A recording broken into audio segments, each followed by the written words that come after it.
વડાપ્રધાન નરેન્દ્ર મોદીનો dream project ગણાતી બુલેટ ટ્રેનનું સપનું હવે સાકાર થવા તરફ છે। 15 નવેમ્બરે પીએમ મોદીએ સુરત નજીક અંત્રોલી ખાતે નિર્માણાધીન દેશના પ્રથમ બુલેટ ટ્રેન સ્ટેશનની મુલાકાત લઈને જાતે જ કામગીરીની સમીક્ષા કરી હતી। કડક સુરક્ષા વચ્ચે પીએમ મોદી લગભગ 35 મિનિટ સુધી સાઇટ પર રોકાયા। તેમણે સ્પીડ, ગુણવત્તા અને ટાઈમલાઈન પર ખાસ ધ્યાન કેન્દ્રિત કર્યું હતું। પીએમ મોદીએ ટ્રેક ઇન્સ્પેક્શન મશીન જે બુલેટ ટ્રેન જેવું જ દેખાય છે તેમાં બેસીને ટ્રેક અને સ્ટેશનના બાંધકામની વિગતવાર માહિતી મેળવી। આ દરમિયાન તેમણે અધિકારીઓ અને એન્જિનિયરો સાથે બેસીને વાતચીત પણ કરી।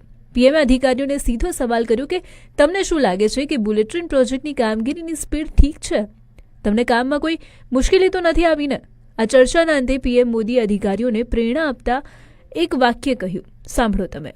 जिंदगी यही खपा देंगे, देश को कुछ देके जाएंगे। અને આના જવાબમાં અધિકારીઓએ પણ શાયરાના અંદાજમાં કહ્યું કે ना नाम चाहिए ना इनाम चाहिए, ना नाम चाहिए ना इनाम चाहिए, बस देश आगे बढ़े ये अरमान चाहिए।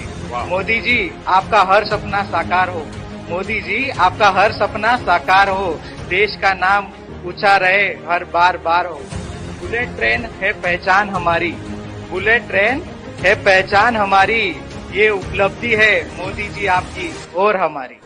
એન્ડ લાસ્ટમાં Mumbai Ahmedabad high speed rail પ્રોજેક્ટનો સુરત બિલીમોરા વિભાગ અંતિમ તબક્કામાં છે। પીએમનું આ નિરીક્ષણ પ્રોજેક્ટની સુરક્ષા અને ક્વોલિટી પેરામીટર્સની ઉચ્ચ સ્તરીય સમીક્ષાનો ભાગ હતું, જે ભારતીય રેલ ઇન્ફ્રાસ્ટ્રક્ચરમાં એક નવો યુગ શરૂ કરશે। સમાચારોની અપડેટ મેળવવા માટે અમારી આઝાદ કલમ કી ચેનલને લાઇક અને સબસ્ક્રાઇબ જરૂરથી કરો। અમારા સમાચાર આપના સુધી પહોંચી શકે।